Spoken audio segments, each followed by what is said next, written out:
성령 강림 후 7번째 주일 아침입니다. 우리 이 시간도 함께 찬양하며 예배의 자리로 나아가도록 하겠습니다.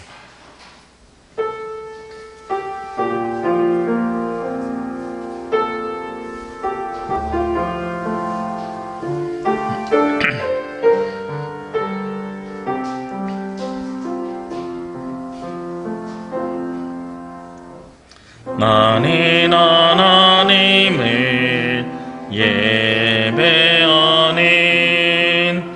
예배자입니다.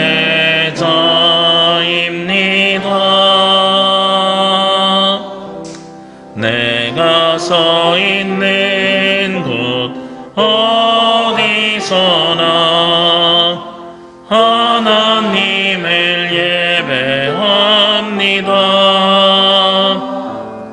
내 영혼 거룩한 은혜를 향하여 내 마음 완전한 하나님 향하여 이곳에서 바로 이 시간 하나님을 예배합니다. 내 영혼 거룩한 은혜를 향하여 내 마음 완전한 하나님 향하여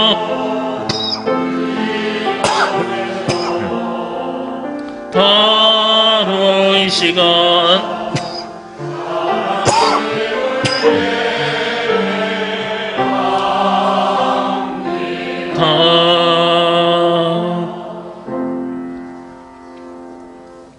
기도드리겠습니다. 오라 우리가 굽혀 경배하며 우리를 지으신 여호와 앞에 무릎을 꿇자. 그는 우리의 하나님이시오 우리는 그가 기르시는 백성이며 그의 손이 돌보시는 양이기 때문이라. 너희가 오늘 그 음성을 듣거든 너희 마음을 완악하게 하지 말지어다. 영원토록 찬양과 영광을 받으시기에 합당하신 주님, 죄의 허물로 인해 죽을 수밖에 없었던 저희들을 십자가의 은혜로 구원해 주시고 이 시간 거룩한 예배자로 세워주시니 감사드립니다.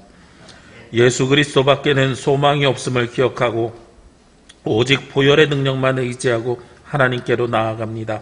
만군의 하나님 홀로 영광을 받아 주옵소서. 영과 진리로 예배하오니 우리가 드리는 찬송과 기도와 예물을 기쁘게 받아 주옵소서. 또한 예배하는 저희들에게는 진리의 말씀과 신령한 은혜로 채워 주시옵소서. 이 모든 말씀 예수 그리스도의 이름으로 기도합니다. 아멘.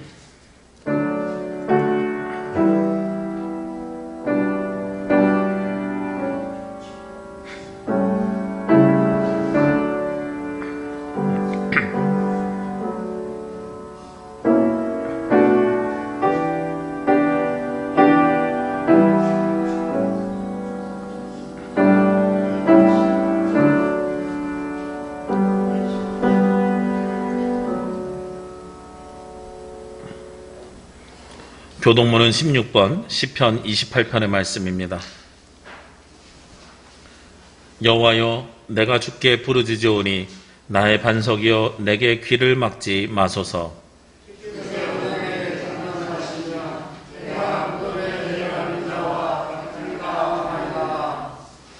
내가 주의 지성소를 향하여 나의 손을 들고 주께 부르짖을 때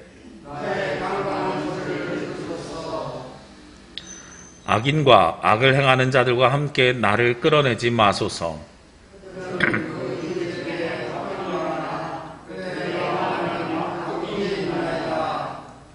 그들은 여호와께서 행하신 일과 손으로 지으신 것을 생각하지 아니하므로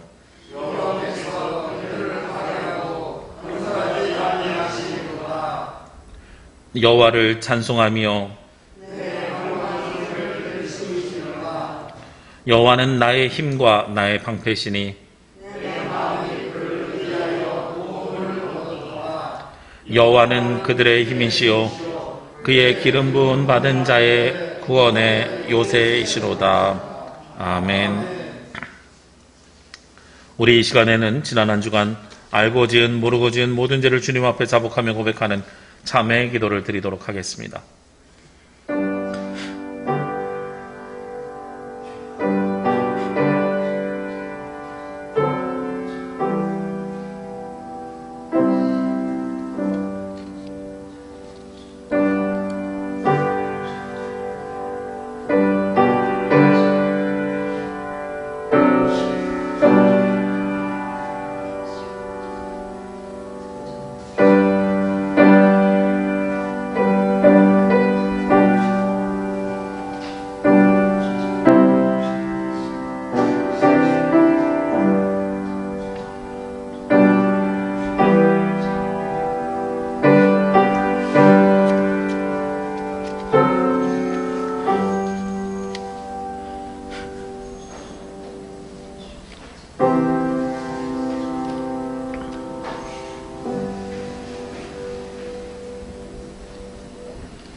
하나님 아버지, 주님께서는 십자가를 지심으로 죄악 중에 있는 우리를 건져주셨고 죽음과 멸망으로부터 구원하여 주셨습니다. 그러나 이 큰 사랑을 받은 저희들은 주님의 은혜를 망각하고 옛사람을 벗어버리지 못한 채 살아왔습니다. 무엇이 하나님께서 금하신 죄악들인지 알면서도 죄를 지으며 살아왔습니다. 무엇이 하나님께서 요구하시는 의로움인지 알면서도 공의를 실천하지 않았습니다. 십자가 보혈로 죄 용서받은 감격이 있으면서도 저희들은 이웃을 용서하지 않고 살아왔습니다. 끊임없이 들려오는 성령님의 가르침을 외면하고 분노와 시기와 정죄 가운데 살면서 하나님의 영광을 가렸습니다. 사랑과 용서의 하나님, 저희들의 이 모든 죄를 용서하여 주옵시고 이제부터는 성령님의 인도하심을 따라서 진리의 말씀을 행하며 살아가게 하여 주옵소서. 모든 사람이 죄를 범하였음에 하나님의 영광이 이르지 못하였더니 그리스도 예수 안에 있는 속량으로 말미암아 하나님의 은혜로 값없이 의롭다 하심을 얻은 자 되었느니라. 나는 이 말씀에 의지하여 이 시간 우리가 구한 모든 죄가 예수 그리스도의 십자가의 보혈로 씻음받았음을 선언합니다. 아멘. 우리의 기도를 드리소서. 키리에 키리에 엘레이소. 다 함께 사도신경으로 우리의 신앙 고백을 하나님께 드리겠습니다. 나는 전능하신 아버지 하나님 천지의 창조주를 믿습니다. 나는 그의 유일하신 아들 우리 주 예수 그리스도를 믿습니다. 그는 성령으로 잉태되어 동정녀 마리아에게서 나시고 본디오 빌라도에게 고난을 받아 십자가에 못 박혀 죽으시고 장사된 지 사흘 만에 죽은 자 가운데서 다시 살아나셨으며 하늘에 오르시어 전능하신 아버지 하나님 우편에 앉아 계시다가 거기로부터 살아있는 자와 죽은 자를 심판하러 오십니다. 나는 성령을 믿으며 거룩한 공교회와 성도의 교제와 죄를 용서받는 것과 몸의 부활과 영생을 믿습니다. 아멘. 찬송 620장 찬송 드리겠습니다.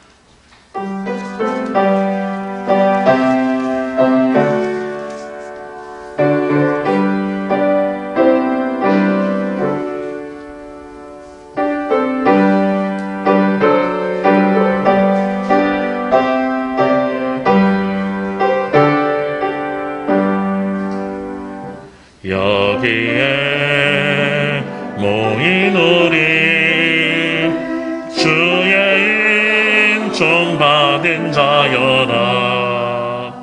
주께서 이 자리에 함께 계심을 아노라. 언제나 주님만을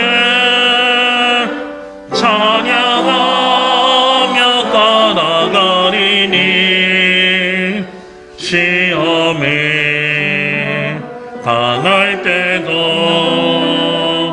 함께 계심을 믿노라. 네 믿음 더욱 굳세라. 주가 지켜주신다.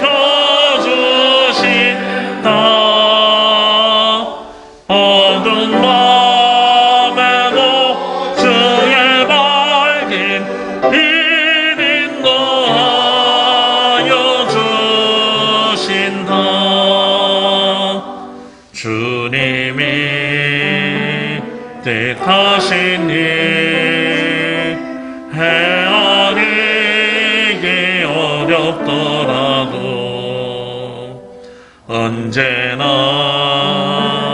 주 뜻 안에 내가 있음을 아노라. 사랑과 말씀들이 나를 더욱 새롭게 하니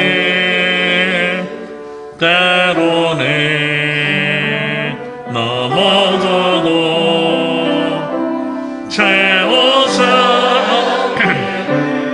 믿노라. 이 믿음 더욱 굳세라. 주가 지켜주신다. 어두운 밤에도 주의 밝은 빛 인도하여 주신다. 여기에 모인 우리 사랑받는 주의 자녀라. 주께서 택하신 바 우릴 통해 펼치신다. 고통과 슬픔 중에 더욱 주님 의지하니 어려움 이겨내고 주님 더욱 찬양하라. 이 믿음 더욱 굳세라. 주가 지켜주신다. 어두운 밤에도 주의 밝은 빛 인도하여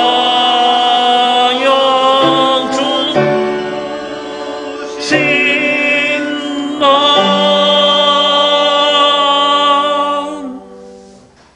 이 시간 예배를 위해서 유상근 장로님 기도 인도해 주시겠습니다.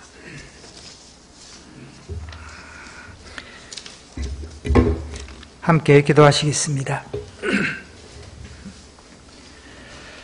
참 생명의 주인이 되시는 아버지 하나님 은혜 감사합니다.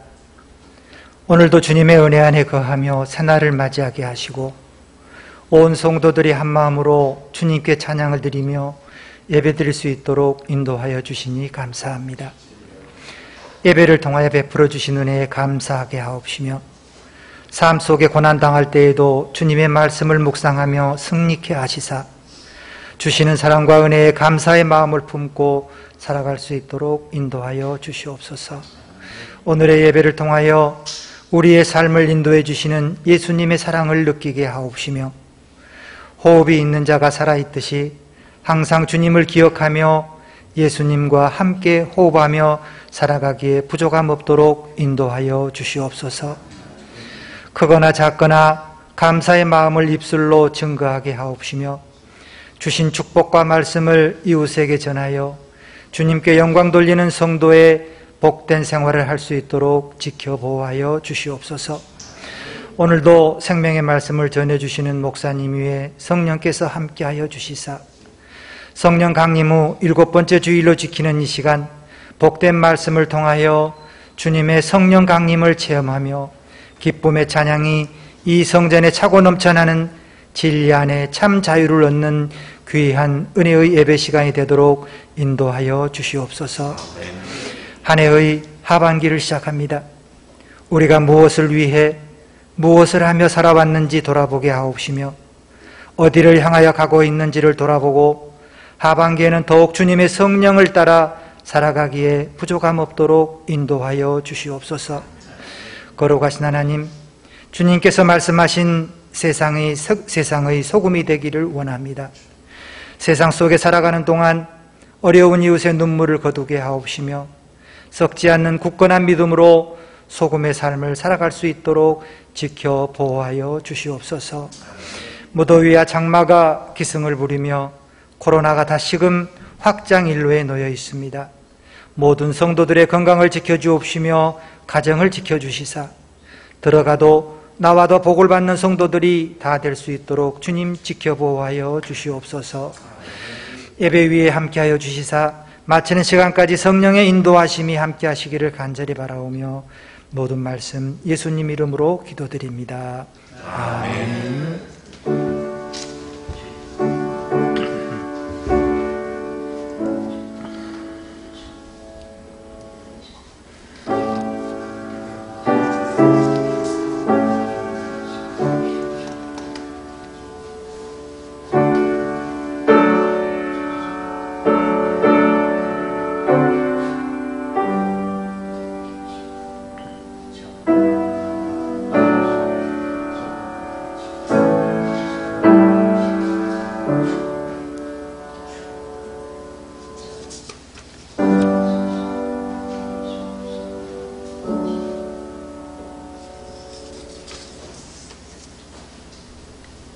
오늘 말씀은 고린도후서 10장 15절에서 18절 말씀입니다. 고린도후서 10장 15절에서 18절 말씀 봉독하겠습니다.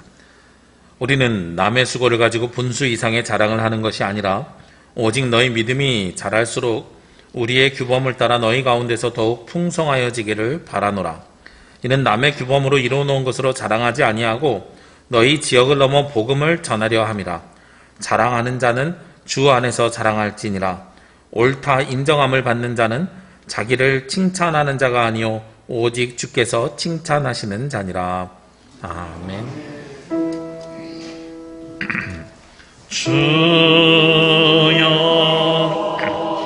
우리 맘 여사 주의 말씀을 깨닫게 하옵소서.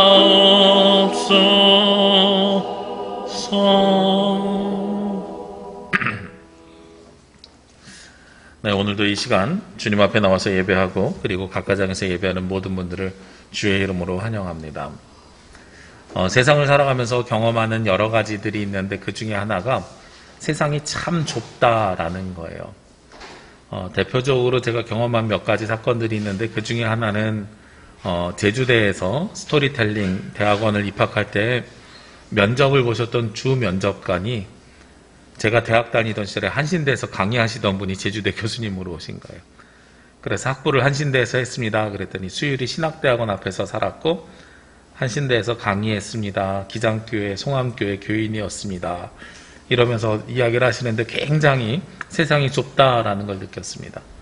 또 한 가지 사건이 있는데 제가 대학교 4학년 때 그 학교에서 수학여행을 갔거든요. 그때 지도교수님이랑 함께 갔는데 신약을 강의하시던 그 지도교수님이 무엇을 이야기하시냐면 본인이 원래 대학 졸업하고 고등학교 선생님이었다는 거예요. 그래서 고등학교에서 영어를 가르치면서 신학을 따로 공부를 해가지고 나중에 유학 갔다 와서 신학교 교수가 되었노라고. 그랬더니 한 친구가 물어봐요. 교수님 어느 학교에서 그럼 하셨어요? 그랬더니 이야기를 잘 안 하시다가 나중에 뭘 얘기하냐면 그 야구 선수면서 감독이었던 김재박 선수 있죠?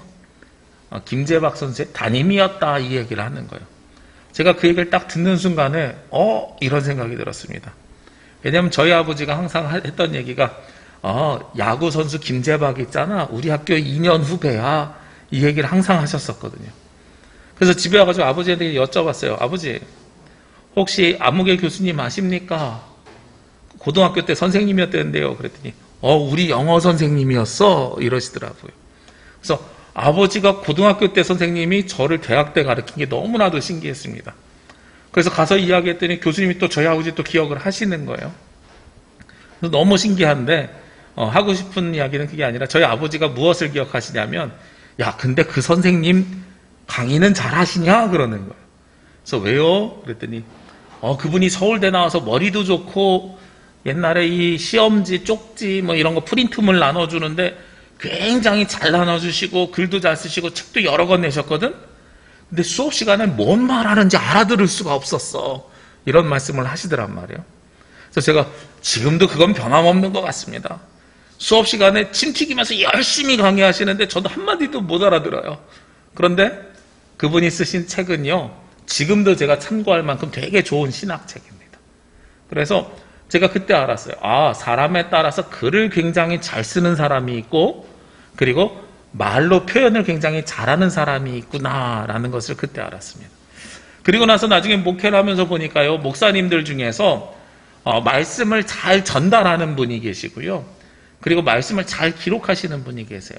그래서 저희 선후배 목사님들 중에서도 교회 크기하고 상관없이 설교집을 책으로 냈는데 그 설교집을 읽으면 굉장히 은혜가 되는 분들이 있습니다. 책으로 읽고 기대하면서 말씀을 들으러 가면 무슨 말인지 잘 못 알아들을 때들도 있어요. 화법이나 전달하는 방법의 차이 때문에 그럴 수 있는 거죠. 네, 오늘 성경에 보니까 사도 바울도 그런 특징을 가지고 있었습니다. 우리가 말씀도 잘 전하고 그리고 쓰는 것도 잘 쓰면 얼마나 좋겠습니까? 맞는 사도 바울도 두 가지를 다 잘하는 것이 아니라 둘 중에 하나밖에 못하더라 하는 겁니다. 오늘 말씀 8절 말씀 앞에 있는 8절 말씀에 보면 고린도후서 10장 8절 말씀입니다. 주께서 주신 권세는 너희를 무너뜨리려고 하신 것이 아니요. 죄송합니다. 10절입니다. 그들의 말이 그의 편지들은 무게가 있고 힘이 있으나 그가 몸으로 대할 때는 약하고 그 말도 시원하지 않다 하니라고 이야기하고 있습니다. 사도 바울을 향해서 뭐라고 이야기하고 있냐면 편지에 무게가 있다. 사도 바울이 쓴 편지가 뭐겠어요? 우리 성경에 나와 있는 로마서, 고린도, 전후서, 빌립보, 에베소, 골로새서 이 모든 것들이 사도 바울이 기록한 편지입니다. 그 편지는 어떻다고요? 무게가 있다, 힘이 있다라고 이야기하고 있어요. 그런데 10절에 보면 그가 몸으로 대할 때는 약하고 그 말도 시원하지 않다. 그런데 사도 바울이 글로 쓰는 건 굉장히 잘했는데 말씀을 전하는 건 어떻게 전하느냐? 잘 전하지 못하더라라는 겁니다. 보니까요, 사도 바울도 기록하는 건 잘했는데 사람들을 대해서 말로 복음을 전하는 것은 잘하지 못했다라는 사실을 알 수 있게 되는 거죠. 그래서 우리가 설교를 한다, 말씀을 전한다라는 것이 이 말 잘하는 사람이 말 잘한다고 해서 설교를 잘하는 게 아니에요. 설교에는 가장 중요한 게 무엇이 있어야 되냐면 예수 그리스도의 복음이 있어야 되고 그리고 그 말씀이 선포돼야 돼요. 그 말씀이 잘 선포되면 말을 잘해서 선포하든 글을 써서 선포하든 그 모든 분들은 다 잘하는 분입니다. 그런데 우리는 어떻게 평가해요, 보통? 제 친구들이 제가 설교하는 모습을 처음에 딱 보더니 첫 마디가 말 안 끊기고 잘하네 이런 거였어요. 그게 설교를 잘하는 거라고 우리가 착각을 해요. 세상에 있는 강사들도요, 말 안 끊기고 잘합니다. 그런데 그분들의 이야기를 말씀이라고 생각하지 않고 은혜 받았다고 표현하지 않잖아요. 그 이유는 무엇 때문이겠어요? 그 안에는 복음이 없기 때문에 그렇죠. 그래서 우리가 말씀을 전하는 것에 가장 중요한 것은 복음이다라는 것이 기본이에요. 그런데 거기에 더해서 사도 바울이 사람들 만나는 것이 쉽지 않았어요. 왜 쉽지 않았냐면 당시에 고린도 교회 사람들이 사도 바울이 쓴 편지는 은혜를 받았고 말하는 것에 부족함을 느꼈던 것뿐만 아니라 사도 바울의 외모도 평가했었거든요. 그 앞에 있는 7절 말씀을 보면 너희는 외모만 보는도다. 만일 사람이 자기가 그리스도에 속한 줄을 믿을진대 자기가 그리스도에게 속한 것 같이 우리도 그러한 줄을 자기 속으로 다시 생각할 것이라. 고린도 교회 사람들이 볼 때 사도 바울이 외모가 좋았기 때문에 이 얘기했겠어요? 외모가 좋지 않았고 말도 잘 못했고 그런데 놀랍게도 2000년 역사 속에서 가장 복음을 잘 전한 사람이 누구였어요? 사도 바울이었죠. 그래서 그 뒤에 보면 10절, 11절, 12절 우리가 오늘 본문으로 삼은 15절 앞에 있는 14절까지의 말씀은 어떤 이야기를 하냐면 왜 평가를 자기 기준으로 하느냐. 자기 기준으로 잘생기고 말 잘하는 사람이 잘한다고 생각하느냐. 그런 것들을 자랑하고 그런 것들로 평가할 것이 아니다라고 이야기하는 거예요. 여기서 우리에게 중요한 것이 있습니다. 그리스도인들이 자랑을 해야 되는데 무엇을 자랑해야 되냐면 잘하는 것을 자랑해야 됩니다. 만약에 오늘 본문 말씀에 있는 사도 바울을 기준으로 하면 사도 바울의 무엇을 자랑해야 돼요? 사도 바울이 말씀을 잘 기록하는 것, 그 다음에 사도 바울 가슴속에 무엇이 살아있는 거요? 복음의 열정이 살아서 숨쉬는 것, 이런 것들을 자랑해야 되는 거예요. 외모나 말 잘하는 것, 이런 것들을 자랑할 것이 아니다라는 겁니다. 기준이 나의 기준이 아니라 그 가운데서 복음을 위해서 우리에게 필요한 것들을 가지고 자랑해야 된다는 거예요. 앞에 있는 12절 말씀에 보면 우리는 자기를 칭찬하는 어떤 자와 더불어 감히 짝하여 비교할 수 없노라. 그러나 그들이 자기로서 자기를 헤아리고 자기로서 자기를 비교하니 지혜가 없도다. 끊임없이 비교하면서 다른 사람들을 폄하하는 것이 아니라 자랑하고 자랑하고 자랑해야 된다라는 겁니다. 그러면서 자랑하는데 어떻게 자랑해야 되냐면 오늘 15절 말씀에 본문으로 들어와서요. 우리는 남의 수고를 가지고 분수 이상의 자랑을 하는 것이 아니라 오직 너희 믿음이 자랄수록 우리의 규범을 따라 너희 가운데서 더욱 풍성하게 지기를 원하노라. 자랑을 하는데 남의 것으로 자랑하지 말고 나의 것으로 자랑해라 라고 이야기하는 거예요. 제가 이 자랑에 대해서 끊임없이 여러분들에게 오늘 말씀드리고 싶은데 왜 그러냐면요. 우리가 세상에서 자랑을 하는데 누구를 자랑해야 되냐면 그리스도를 자랑해야 됩니다. 사도 바울이 외모나 말 잘하는 것을 자랑하지 말고 내 안에 있는 예수님을 자랑하라 그랬거든요. 우리의 속사람을 자랑하라 그랬습니다. 그래서 저는 여러분들이 그리스도를 자랑하고 예수님을 자랑하고 교회를 자랑하셨으면 좋겠어요. 교회를 자랑하라 그랬더니 또 어디 가셔가지고 우리 목사님 잘생겼어요 이렇게 자랑하시면 안 돼요. 왜냐하면 그렇게 그 자랑 듣고 온 사람들이 와서 실망해서 잘생기지 않았는데 잘생겼어요 라고 자랑하면 온 사람들이 실망합니다. 우리가 자랑할 때는 무엇을 근거로 자랑해야 돼요? 오늘 성경에서 이야기하잖아요. 남의 분수를 가지고 자랑하는 것이 아니고 나의 것을 가지고 자랑해야 되거든요. 다른 사람들이 해놓은 것을 가지고 자랑하는 것이 아니라 내가 어떻게 했어요 라는 걸 자랑해야 되는 거예요. 이게 굉장히 중요한 부분 중에 하나입니다. 우리나라가 어떻게 됐어요? 좋은 일이에요. 우리나라니까요. 우리 교회가 어떤 일을 해요? 이게 굉장히 좋은 일이에요. 근데 교회 다니는 사람이 남부교회 다니는 사람이 옆 교회는 뭐 잘해요 라고 이야기하는 것이 자랑일까요? 아니잖아요. 그럼 우리가 하지 않은 일을 우리가 한 것처럼 가지고 와서 자랑하면 좋은 일일까요? 그것도 아니잖아요. 이 자랑하는 것이 많을수록 어떤 일이 생겨나게 되냐면 복음 전하는 일이 훨씬 더 수월하게 증거되고 전하여지게 됩니다. 제가 작년에 여러분들에게 환경에 대한 설교를 하면서 저도 그 삶을 살아보고자 작년 10월 달부터 다 쓴 것들을 친환경 제품이나 혹은 제로 웨이스트, 썩는 쓰레기로 바꾸는 일들을 제가 해봤어요. 그래서 나무 칫솔을 제가 사용을 해보고 그리고 플라스틱 케이스에 있는 샴푸 대신에 비누로 되어 있는 샴푸를 사용해봤습니다. 그랬더니 저에게 놀라운 일이 벌어졌다고 여러분들에게 말씀드렸죠. 피부에 뭐가 막 나던 것들이 점점 사라지기 시작했어요. 마침 지난주에도 기사를 보니까 우리가 먹는 미세 플라스틱이 일주일에 신용카드 한 장 분량입니다. 이렇게 써있는 걸 보고 깜짝 놀랐죠. 양치질하면서 이빨로 플라스틱을 우리가 끊임없이 긁어서 먹고 있는 거예요.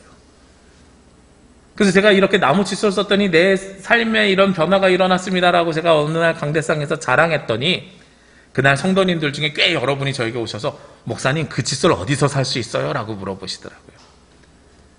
자랑에 가지고 있는 힘이에요.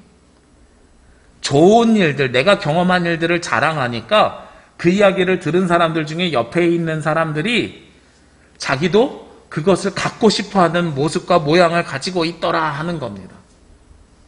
이게 자랑의 힘이에요. 제가 요즘 또 하나 하는 것이 있습니다. 제가 잘 때 코를 좀 심하게 골거든요. 저희 목사님들이 하는 농담이 있습니다. 저희 교단 안에 1, 2, 3위가 있는데 감사하게도 제가 3위 안에는 안 들어가요. 그런데 5위까지 뽑으라 그러면 아마 이성진 목사님이 5위쯤 될 거리요 이렇게 이야기를 해요. 그만큼 제가 코를 심하게 고는데 그런데 어느 날 한 분이 그런 이야기를 하시는 거예요. 입을 막고 자면 괜찮대요 라고 이야기를 하시더라고요. 그래서 제가 입을 막는 방법을 찾아보다가 요즘은 입막음 테이프라 그래서 일반 테이프하면 피부가 상하니까 피부에 붙일 수 있는 밴드 같은 테이프가 있어서 그걸 입을 막고 잠을 자봤어요. 그랬더니 놀라운 일이 벌어졌어요. 제 옆에서 자는 사람이 잠을 잘 자요. 그리고 자고 일어나서 그 옆에 있는 사람이 하는 얘기가 여보 어제는 굉장히 조용했어. 제가 잘 때 시계를 차고 자거든요.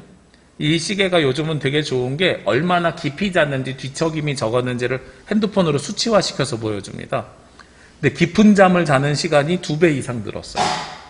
그래서 제가 이 이야기를 또 옆에 가가지고 목사님들에게 자랑을 했습니다. 나 이 입막음 테이프 써봤더니 이렇게 좋은 일이 있어요. 그랬더니 옆에 있는 목사님들이 그 한 2장만 줘봐요. 나도 한 이틀만 써보게.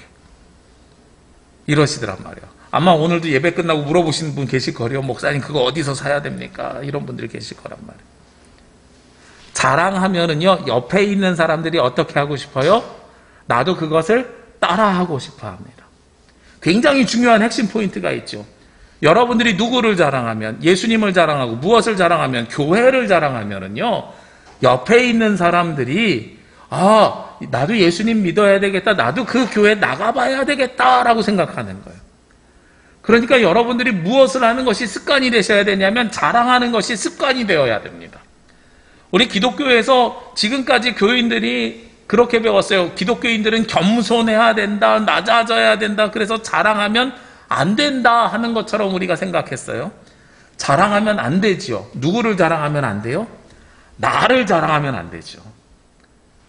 나 이렇게 잘해, 나 이렇게 똑똑해, 나 이렇게 잘생겼어. 나를 자랑하면 안 되는 거죠.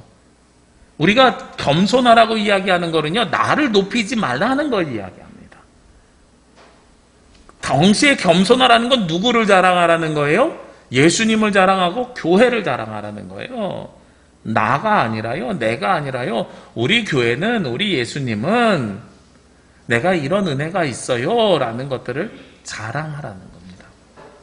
그런데 그 자랑을 할 때 오늘 15절 말씀 다시 보면 남의 수고를 가지고 분수 이상의 자랑을 하지 말라 그랬잖아요. 남의 일을 자랑하는 것이 아니라 누구의 일을 자랑하라 그랬어요? 우리가 하는 일들을 자랑하라는 거예요. 우리 교회를 자랑하려고 하면 어떤 걸 자랑해야 되겠습니까? 전 여러분들에게 부탁드리고 싶은 게 있는데요. 우리 교회 예배 분위기 너무 좋아요 이러려면 그 예배 분위기 누가 만드는 거예요? 여러분들이 만드는 거예요. 여러분들이 예배 분위기를 좋게 만들고 우리 예배 분위기 너무 좋아요 이렇게 이야기하시면 돼요. 자랑하시면 돼요. 여러분 보셔서 알겠지만 지난 1년 동안 제가 제 삶을 변화시켜가면서 교회에 무엇을 줄이려고 노력했냐면 일회용품을 줄이려고 끊임없이 노력했습니다. 우리 그래서 2층에 교육관에 이제는 스탱크 없어요. 일회용 페트병 안 갖다 놓고 정수기 3층에서 물 떠다가 매주 이렇게 교체하면서 갈아 넣습니다. 수고가 더 생겼어요. 힘든 일이 더 생겼어요. 저를 자랑하려고 하는 게 아니고요. 그 일들을 해나가는 일들이 뭐 때문에 해나가냐면 하나님께서 만들어주신 창조 세계를 보존하기 위해서 하는 일입니다. 그래서 이 땅에 교회가 소금이 되고 빛이 되는 역할들을 감당하고 그것을 우리 교회는 삶으로 실천하고 있어요 하는 모습으로 보여주려고 하는 일들이에요. 그런데 그게 그냥 우리 교회 안에서만 끝나는 게 아니라 성도님들 가정에까지도 이 일이 확장되고 변화가 일어났으면 좋겠어요. 그래서 우리 성도님들이 나중에 나가서 그런 이야기 하는 거예요. 우리는요, 말씀대로 살려고 노력하는 교회예요. 어떻게 살려고 노력하는데요? 일회용품 안 쓰려고 노력하고요. 가정에서도 환경을 보호하기 위해서 여러 가지 일들을 하고 있는, 노력하고 있는 교회예요. 우리가 그걸 다 이뤘다는 건 거짓말이고요. 노력하고 있는 교회예요. 우린 그런 성도들입니다. 얼마나 좋습니까? 우리가 하지 않은 일들을 해나가면서 자랑거리들을 만드시자고요. 그 자랑거리를 만들어서 세상에 나가서 자랑을 하시자고요. 그렇게 자랑할수록 무엇이 됩니까? 너희 가운데서 그 자랑이 더욱더 풍성하여지기를 원하노라 라고 오늘 이야기하고 있습니다. 그래야 우리 주변에 있는 사람들이, 이웃들이 복음을 듣고 변화가 일어나는 거예요. 오늘 16절 말씀에도 보면 남의 규범으로 이뤄놓은 것으로 자랑하지 아니하고 너희 지역을 넘어 복음을 전하려 함이라. 우리가 지역을 넘어서 복음을 전하는 방법이 바로 남의 것으로 자랑하는 것이 아니라 우리의 것으로 자랑하는 것이 지역을 넘어서 복음을 전하는 일입니다. 제가 참 목회를 하면서 경험하는 여러 가지들이 있는데 특별히 우리 교단이 그리고 우리 교회가 자랑을 되게 어색하게 해요. 진심으로 하면 되지 왼손이 하는 일을 오른손이 모르게 하라 그랬잖아. 우리 그냥 마음으로 하면 되지 열심히 하면 진심이 통하겠지 이렇게 이야기하시더란 말이에요. 근데 요즘은 그런 세대 아니에요. 세상 사람들이 우리가 헌신하고 수고하는 것을 과장하지 않고 있는 그대로 세상 사람들에게 보여주는 것이 우리에게 중요한 시절입니다. 우리 코로나가 또 심해졌어요. 1단계로 개편돼 갖고 50% 예배 드릴 수 있어요 하고 딱 2주 됐는데 내일부터 다시 2단계로 격상해요. 30%로 다시 바뀌어요. 참 안타깝죠. 작년 8월 달이 생각이 났습니다. 작년 8월에 8월 15일 광화문 집회로 인해서 한국 개신교가 많은 비판과 비난을 받기 시작했습니다. 온통 기사가 한국 기독교 때문에 코로나가 더 심해졌다 이런 기사로 막 도배되고 있었어요. 근데 사실 그 8월 15일 집회가 있기 이틀 전에 우리 교단 한국기독교장로회 특별히 그 중에서 어디가요? 제주노회가 성명서를 하나 냈습니다. 어떤 성명서를 냈냐면 우리는 정부의 방역시책에 적극 동참하며 방역수칙에 따라서 철저하게 예배를 드리고 가급적이면 주일 예배 후에 다른 예배를 자제할 것을 노력하겠다. 그 성명서를 저희가 냈었거든요. 내고 이틀 있다가 광화문 일이 생긴 거예요. 제가 그 성명서를 낼 때 노회 목사님들하고 임원회를 하면서 무슨 이야기를 했냐면 이거 보도자료 만들어가지고 한라일보, 제주일보 몇 군데 좀 뿌립시다. 그래갖고 뿌렸어요. 뿌렸을 때는 기사가 요만하게 한 군데서 나고 다른 데서 관심을 안 가졌어요. 아마 CBS 제주, 노컷뉴스 제주에서만 요만큼 내고 다른 데서 관심을 안 가졌더란 말이에요. 근데 8월 15일 날 광화문에서 터지고 그 다음에 한국 기독교가 여러 비난과 비판을 받을 때에 기자들이 그런 생각을 했나 봐요. 이렇게 비난 비판받는 기독교 말고 건강한 기독교도 있다 하고선 반대의 기사를 쓰고 싶었나 봐요. 근데 찾다가 보니까 딱 나오는 게 제주 CBS 노컷뉴스에 나오는 한국기독교장로회 제주노회 성명서가 딱 있는 거죠. 그리고 나서 그 다음에는요 이게 전국 기사로 바뀌어가지고 4대 일간지 경향신문 이런 데도 다 나왔어요. 여러분들은 충분히 우리 자랑할 거리들이 있습니다. 우리 교회는 방역수칙 잘 지킵니다. 우리가 자랑은요 하고 있는 일들을 그대로 자랑해야 되는 거예요. 그러면 세상 사람들이 어떻겠어요? 저렇게 비난받는 데뿐만 아니라 이렇게 건강한 데들도 있구나. 제가 그 밑에 기사 댓글 들어보니까 그래요. 그래 이런 기독교가 진짜 기독교지. 이런 댓글들이 달리더란 말이에요. 우리가 하고 있는 일들을 있는 그대로 자랑하는 일이 바로 복음을 전하는 일입니다. 그것이 바로 전도하는 일입니다. 요즘은 예전과 같이요 십자가 들고 길거리에 나가서 예수 천당 불신지옥 외친다고 해서 그 음성 듣고 교회 오는 사람들이 없습니다. 요즘은 옛날과 같이요 전도지 나눠준다고 해서 그 전도지를 받고선 이 글귀 읽고 은혜 받았다고 오는 사람들이 예전처럼 많지 않아요. 어떤 한 목사님이 그 경제학을 학부에서 전공하고 신학을 했나 봐요. 조사했어요. 이게 한 20년 전에 통계이긴 한데 전도지 몇만 장을 뿌려야 한 사람이 올까? 한 10만 장쯤 뿌려야 한 사람이 온대요. 그거 보고. 그런데 여러분들을 보고 올 수 있는 사람은 얼마나 될까요? 훨씬 많아요. 요즘은 전도라는 것을 여러 가지 방법으로 전도하는, 전도 특공대가 나가서 전도하고, 노방 전도하고, 거리 전도하고, 여러 전도들이 있지만 가장 효과가 좋은 전도가 어떤 전도라고 이야기하냐면 관계 전도라고 그러거든요. 이 관계 전도라는 건 내 주변에 있는 사람들, 나랑 관계가 있는 사람들을 교회로 데리고 오는 거예요. 그런데 그 사람들에게 교회를 가자 그러면 그 사람들을 가로막고 있는 무엇이 있어요? 선입견이 있어요. 장벽이 있어요. 어떤 선입견과 장벽이 있냐면 코로나로 인해서 심해지어 있는 교회에 대한 선입견과 장벽이 있는 거예요. 작년에 우리 둘째 아이 담임선생님이 저희 아내에게 그랬대요. 요즘은 도로명 주소니까 삼성노일길 14-1 주소만 치면 가로하고 남부교회라고 그냥 자동으로 나와요. 그러니까 학교에서 선생님도 주소만 보고서 얘가 교회 사는지 아는 거예요. 그리고 친구들이 얘가 교회 사는지 다 알아요. 어제는 집에 와가지고 무슨 이야기를 하냐면, 지난 금요일이죠. 오늘 학교에서 친구들이 귀신 이야기 하다가 누가 귀신 봤다는 이야기를 하더라는 거예요. 그래서 다들 무서워하는데 무서워하면서 친구들이 그래도 우리는 은빈이 있으니까 괜찮아 이러더래요. 그래서 은빈이 있으니까 뭐가 괜찮니? 하고 제가 물어봤더니 친구들이 내가 교회 살고 아빠가 목사님이고 내가 교회 다니는 거 다 알아. 그러면서 귀신 이야기하면서 친구들이 그래서 귀신 내쫓는 방법이 이렇게 십자가 모양 하면 내쫓는데 누가 제일 힘이 세냐면 은빈이가 하면 제일 세다 그랬대. 다 알아요. 저희 아이가 교회에서 살고 있고 하는 거 다 아는데 선생님이 뭐라고 전화했냐면 괜찮아요 라고 전화하는 거예요. 괜찮아요? 무슨 이야기겠어요? 우리 교회는 코로나 걸린 사람이 없어도 사람들은 교회는 코로나 이런 등식을 가지고 그런 선입견을 가지고 있다는 거예요. 저희 목회자들 단톡방에서 한 목사님이 그런 이야기를 합니다.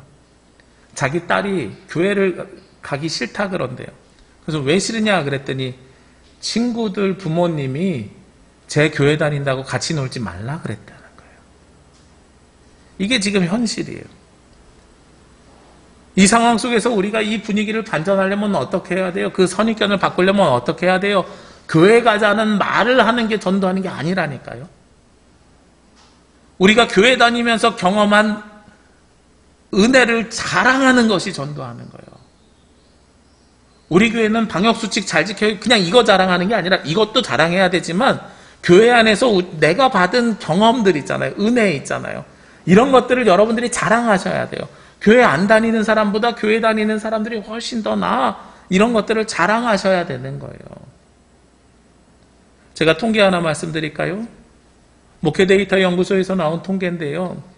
교회를 안 다니는 사람보다 다니는 사람들, 그 20세 이하의 자녀들을 놓고 했을 때 삶을 긍정적으로 바라보는 비율이 약 1.5배 이상 높아요.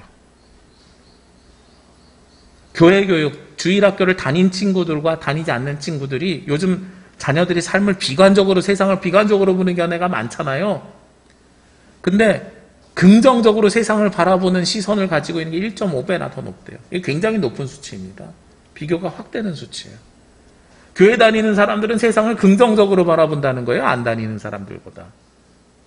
그럼 어떤 것들이 있겠어요? 세상에 부정적인 일들, 불편한 일들, 그리고 극단적인 선택을 하는 일들이 적다는 거예요. 없다고는 말씀 못 드리지만. 그게 교회를 다니는 것이 좋다. 이런 것들도 다 자랑거리라는 거예요. 그러면 우리는 우리 교회에서 신앙생활 할 때 어떻게 해야 돼요? 이런 걸 자랑하려면 우리가 긍정적인 삶들을 살아야 돼요.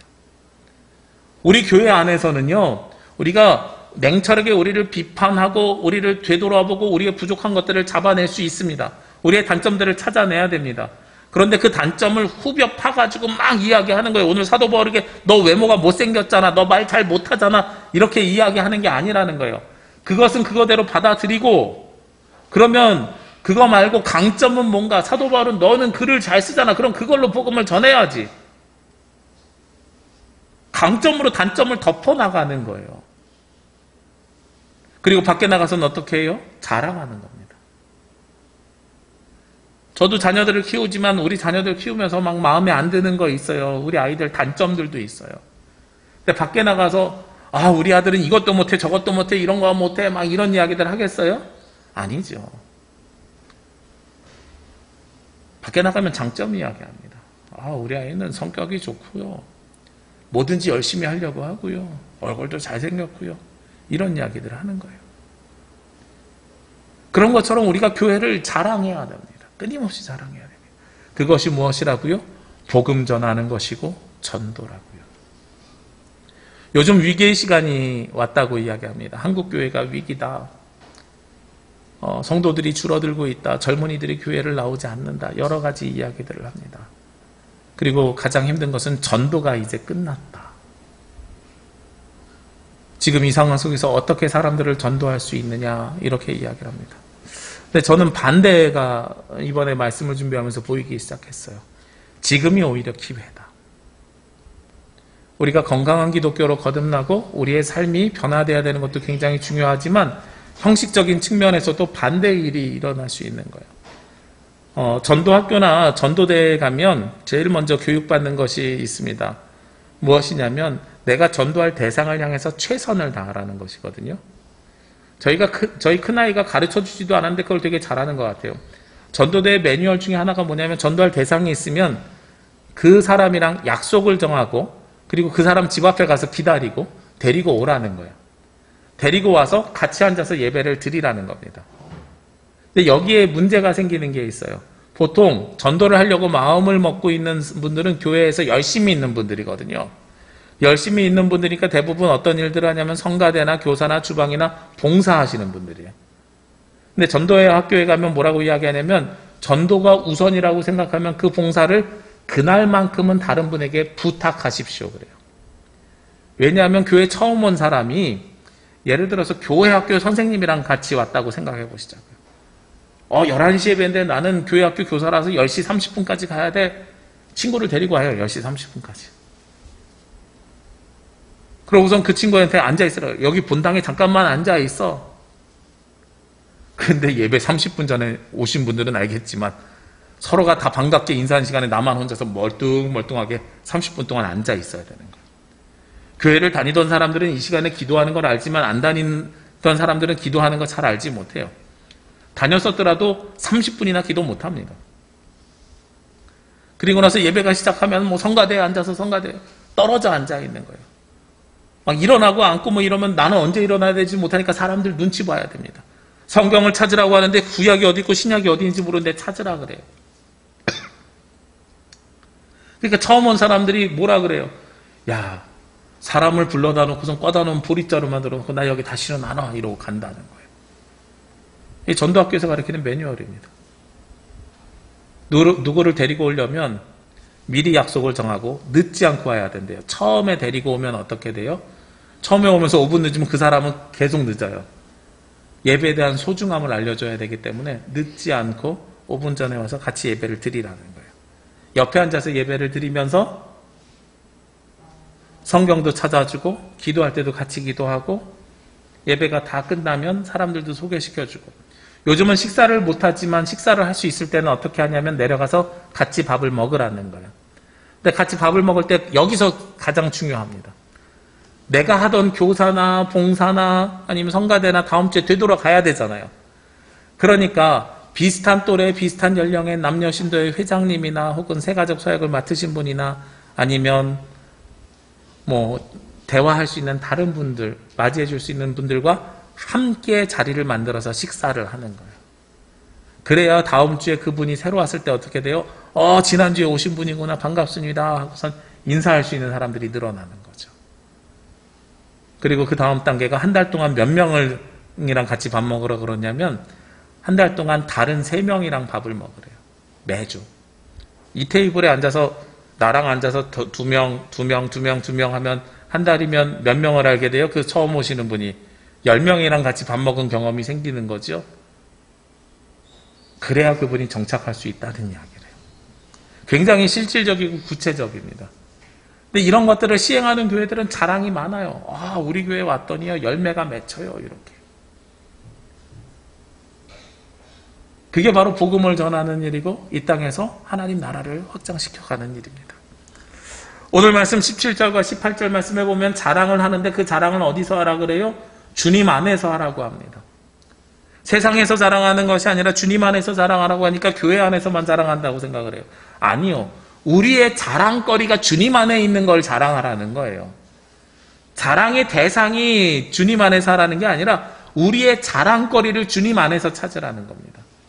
그리고 나서 18절 말씀에 보면 옳다 인정함을 받는 자는 자기를 칭찬하는 자가 아니요 주께서 칭찬하는 자니라. 그리고 우리가 이것을 자랑할 때 목적이 있는 거예요. 내가 칭찬받으려고 하는 것이 아니라 주님께서 칭찬받기 위해서 자랑을 하라는 겁니다.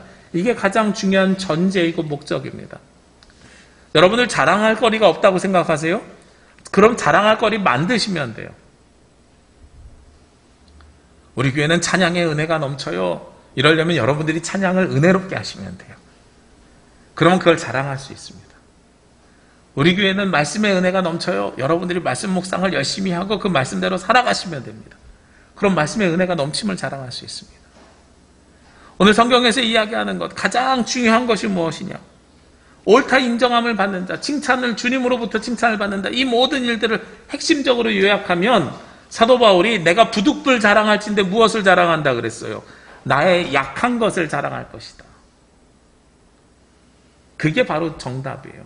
나의 약한 것을 어떻게 자랑할 수 있어요? 나의 약함 가운데 누가 역사하십니까? 하나님의 은혜가 역사하십니다. 그래서 우리가 그런 찬양하는 거잖아요. 약할 때 강함 대신에.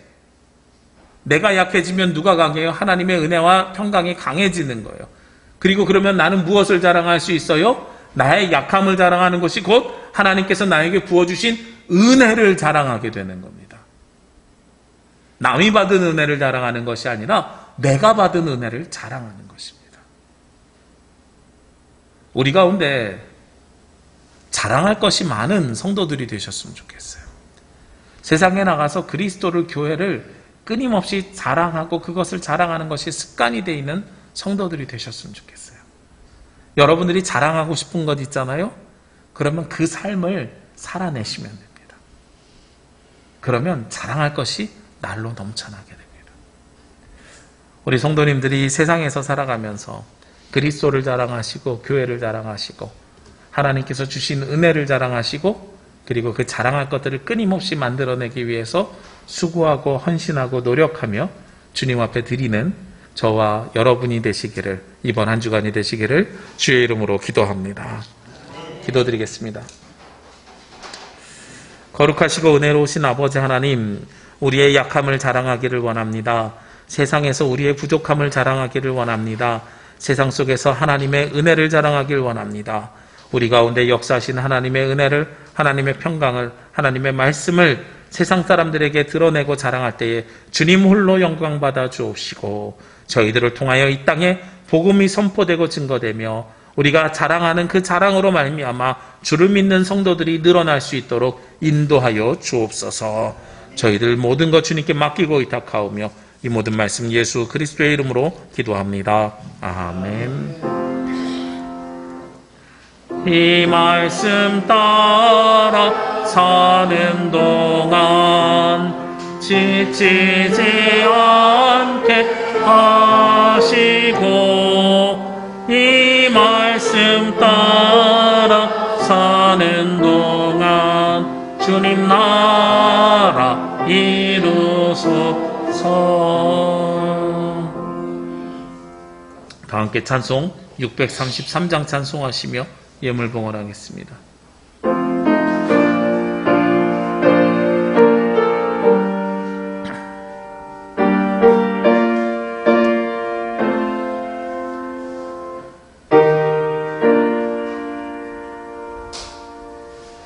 나의 하나님 받으소서. 주께 드리는 이 예물을 소리 높여 감사하오. 주께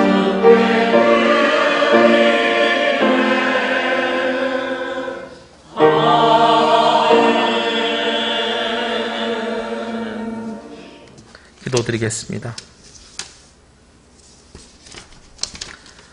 우리의 자랑이 되시는 주님, 주를 사랑하는 주의 자녀들이 함께 모여 거룩한 성도 주님의 몸된 교회를 교회가 되게 하여 주심에 감사드립니다. 저희들 이 시간 주신 은혜, 주신 말씀을 기억하며 세상에서 살아가는 동안에 주님을 자랑하며 교회를 자랑하며 또한 자랑하기 위해 우리의 삶을 변화시켜 갈 수 있도록 인도하여 주옵소서. 이 시간 주를 위한 이곳에서 주님을 향한 예배자들이 모였습니다. 드리는 몸과 마음과 정성과 예물을 받아 주옵소서. 열의 하나를 거룩하게 구별하여 드리는 예물과 감사의 제목과 약속이 있는 예물, 그리고 복음 선포를 위한 예물을 올려드립니다. 드리는 그 마음과 그 뜻을 기억하여 주셔서 드려진 이 예물이 세상에서 소금이 되고 빛이 되는 마중물이 되게 하여 주옵시고 이 예물을 통하여 하늘의 소망이 세상에 전하여질 수 있도록 인도하여 주옵소서. 바치는 손길들에게 복의 복을 더하여 주셔서 세상을 살아가며 물질로 인하여 눈물 짓지 않게 하시고 아픔과 상처가 치유받고 고난과 고통을 이겨낼 수 있는 은혜를 허락하여 주옵소서. 우리의 약함을 고백할 때에 주님의 강함으로 우리의 삶을 덮어주시기를 원합니다. 하나님의 크신 사랑과 은혜로 충만한 자녀들이 되게 하여 주옵소서. 이번 한 주간 세상에서 살아가는 동안에도 늘 감사와 기쁨과 평강이 넘쳐나길 원하오며 이 모든 말씀 예수 그리스도의 이름으로 기도합니다. 아멘.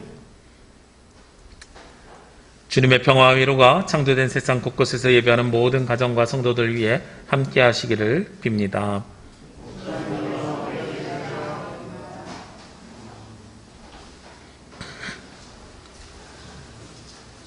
네, 감사합니다. 오늘은 성령 강림 후 7번째 주일입니다. 우리 8월 말까지 성령의 임재를 경험하는 주간입니다. 함께 기도하시고 간구해 주시길 부탁드리고요.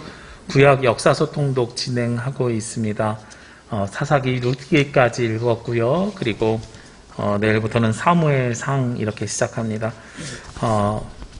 오늘 이제 입구에 보시면 이런 통독책이 하나 더 가이드가 나왔습니다.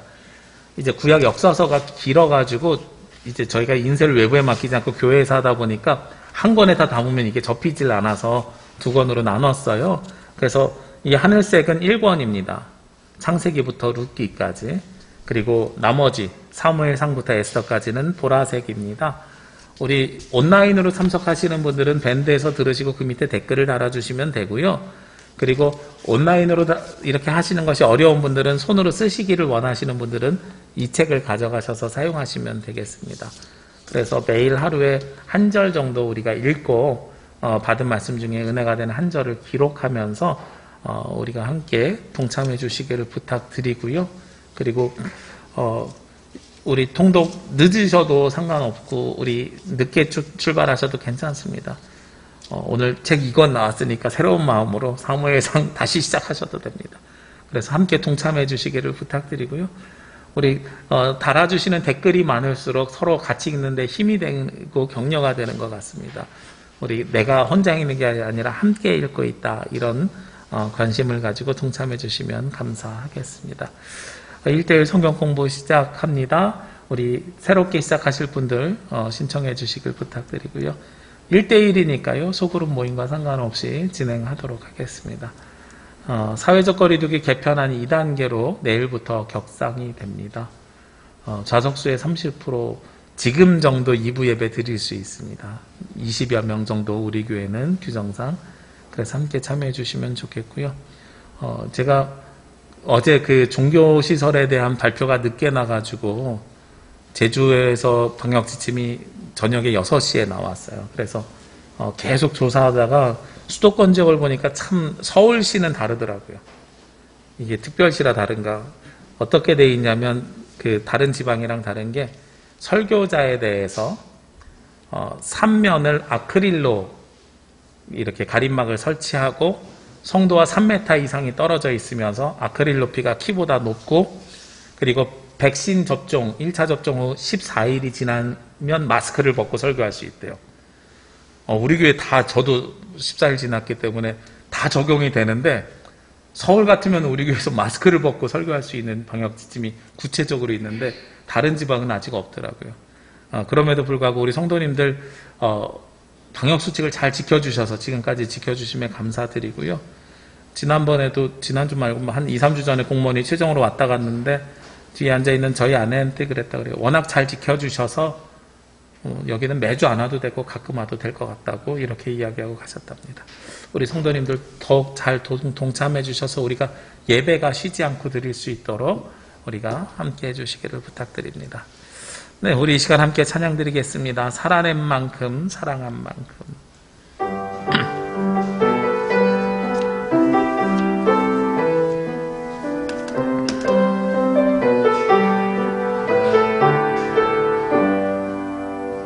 예수를 만난 자 새로이 눈 뜨고 예수를 아는 자 그 말씀 들으니 예수를 따르는 자 어느 곳에 있어도 주의 은혜를 담대히 선포하리라.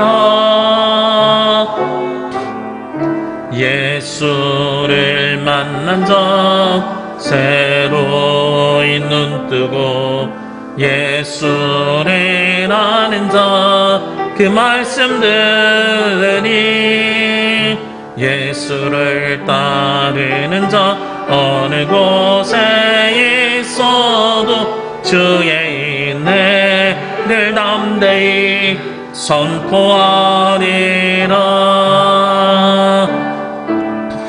주님의 뜻대로 살아낸 만큼 자유를 얻으리. 살아낸 만큼 예수의 마음으로 한 만큼 평안을 얻으리. 사랑한 만큼 주님의 뜻대로 살아낸 만큼 자유를 얻으리. 살아낸 만큼 예수의 마음으로 사랑한 만큼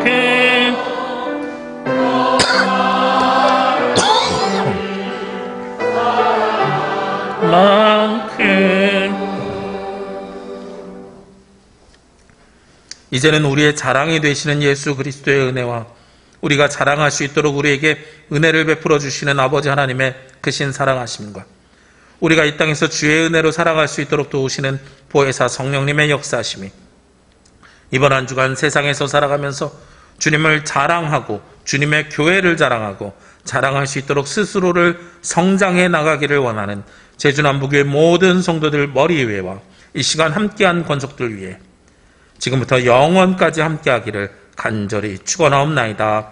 아멘.